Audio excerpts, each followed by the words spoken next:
Okay, here's the keyboard itself, and you can see I've got another keyboard on top here. This is an actual synthesizer here, regular old. Well, it's not really old school, but it's got a vocoder on it too. But it's a regular synthesizer, not at all a controller, but it's got a MIDI plug. But down here on the bottom is the Lanchkey made by Novation. And what it is, it's a 49 keyboard. And it's got controller buttons over here. This is mainly what I'm going to use this for, sequencing for some parts that they're repetitive parts in a couple of songs that I'm not going to be doing manually because, like I said, I'm really not a keyboard player. But this band, a lot of the songs they were doing when I first hooked up with these guys, we got together one time. He gave me a list of songs, and I picked a bunch of them out, and we got together one time, and I just sang a bunch of the songs, and it went over pretty good. And I asked the guy who's kind of the leader, I'm like, a lot of these songs you have got a lot of synthesizer and keyboard parts in them. And he said, yeah, we tried for years. Like I said, these guys are my age. He said, we tried for years to find a keyboard player that would be willing to hook up with us, but he said we never had any luck. I said, well, do you mind if I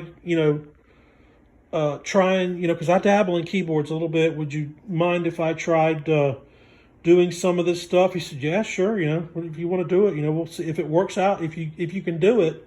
I said, yeah, if it doesn't work out, we'll shelf it and I'll just sing. But anyway, I got this Lanchkey, and like I said, it's a glorified controller, because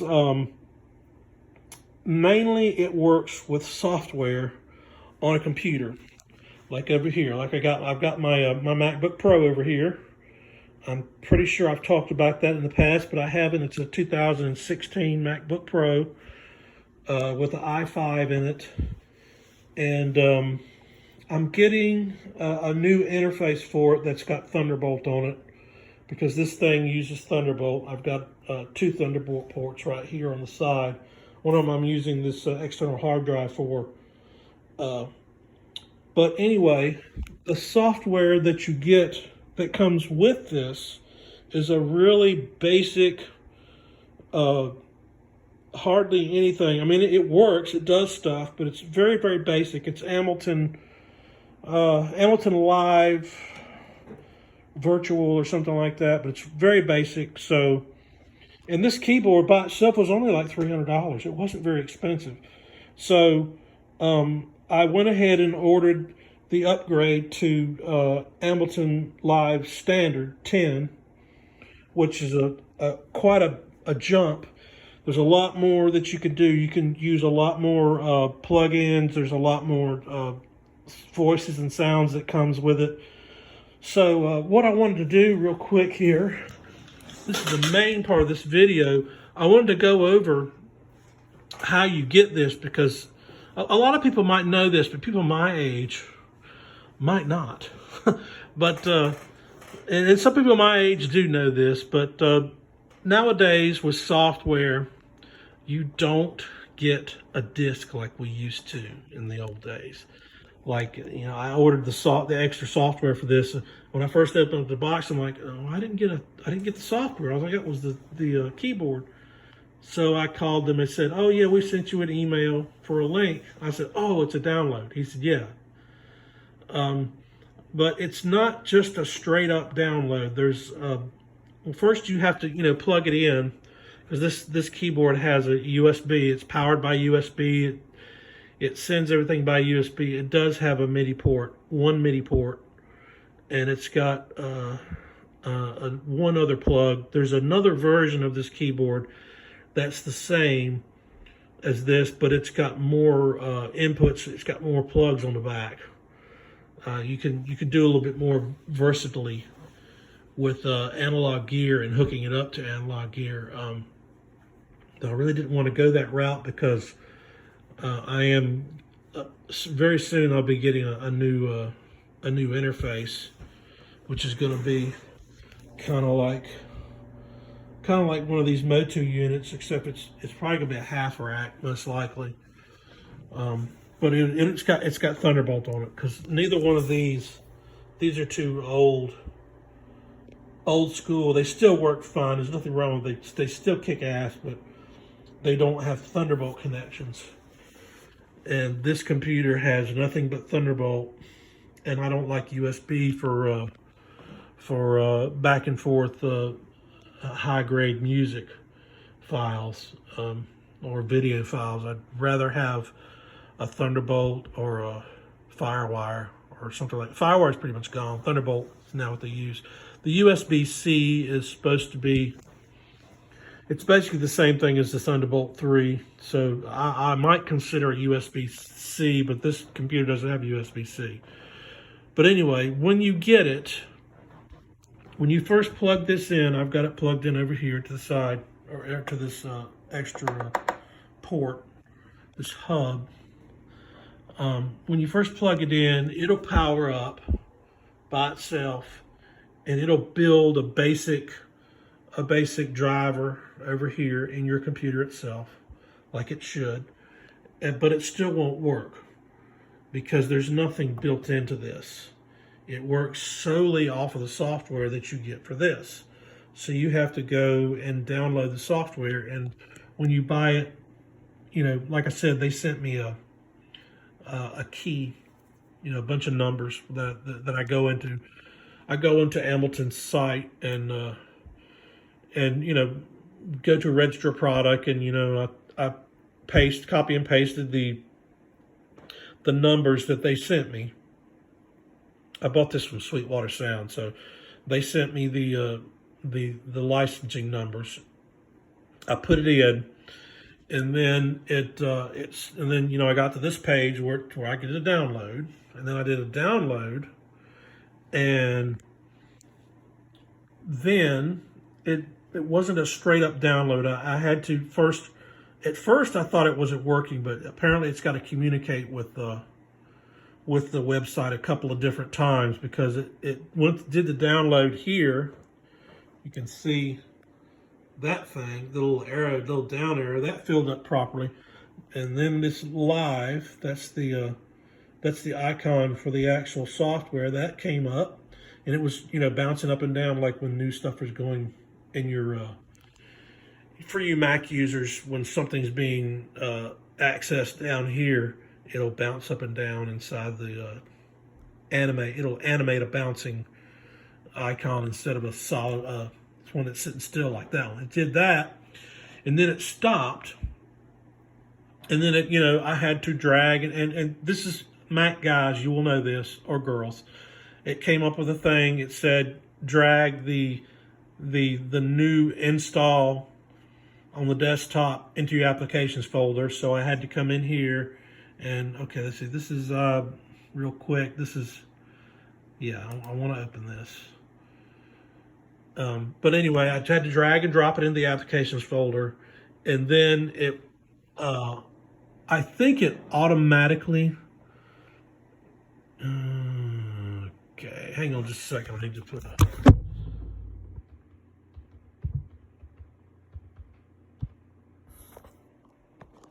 anyway, I think it automatically, oh,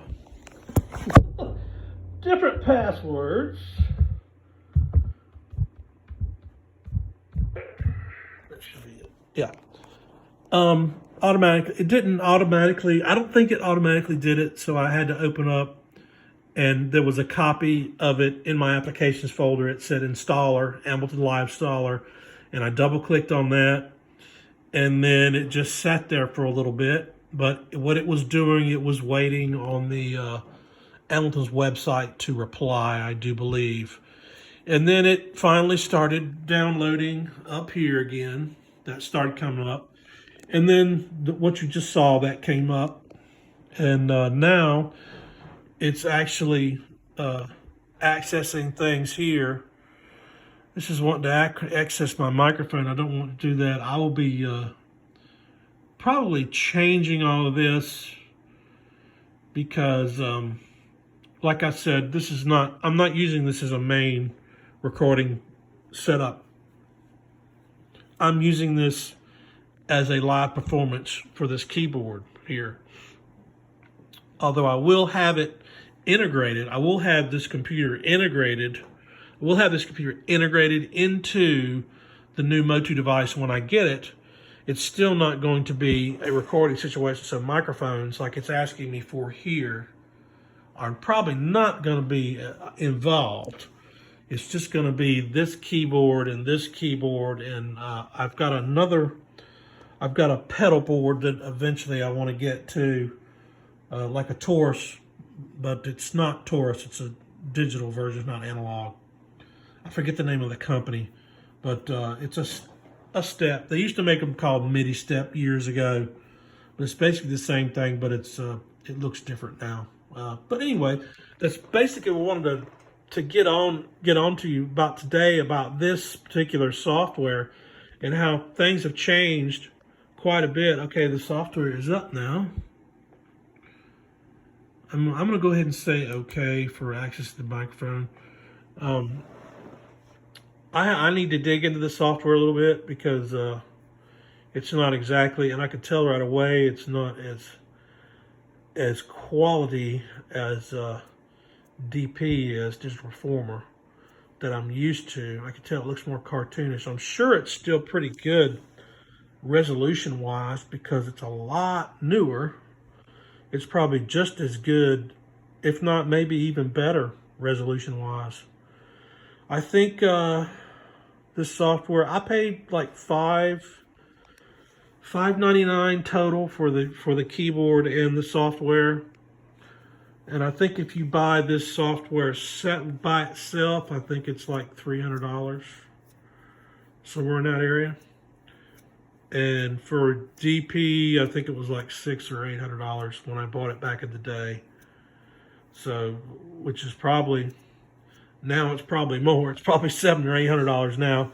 But I haven't needed to upgrade my Digital Performer because my old Mac Pro will not go any further operating system wise. So DP8, I believe, is the furthest I can go. And I've tried DP8, but I really don't like it. So I think I'm going to stick with, I think I've got 5 or 6 right now.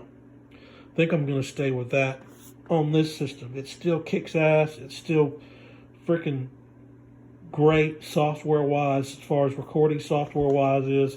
I mean, this computer has still got relatively low hours on it, even if it's a 2006 model.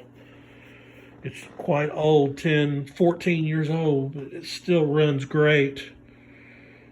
That Windows machine beside it over there is not a whole lot newer. It's only like 2 years newer. It's a 2008 or 9. It still runs great. You see I got it up there. But anyway, that's pretty much all I wanted to go over today. Once I get into this software a little bit more, I might do a couple of more videos to maybe go through the software a little bit, because it's very different apparently from what I've been told. The engineer that I talked to at Sweetwater, he's got one of these, and he's one of these keyboards. He's actually got the other version that's got more bells and whistles, but he's a keyboard guy, and he's a digital guy too. And he told me, he said there's a bit of a learning curve, but he said you've got some experience with Digital Performer. He said you shouldn't have any problem learning it, but it's just you're going up and down instead of side to side is what he told me, basically what you're doing.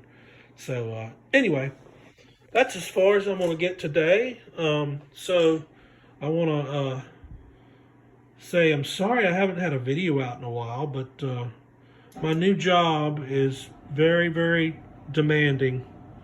Like I say, I may get one time a week that I can practice. One time a week I can practice drums over there for sure, because I'm only home for like 2 days a week. And sometimes I have time when I'm in the truck that I can practice singing, because I've made a couple of CDs of the songs that we're doing, and I'll just practice the ones that I don't really know as well. But it's slow going, but we haven't been in a rush because, like I said, the COVID-19 thing has really put a damper on this band. Apparently, they're very popular, and I'm happy and honored. Actually, I'm honored to be with these guys as long as they've been around. But okay, that's all for today, and signing out.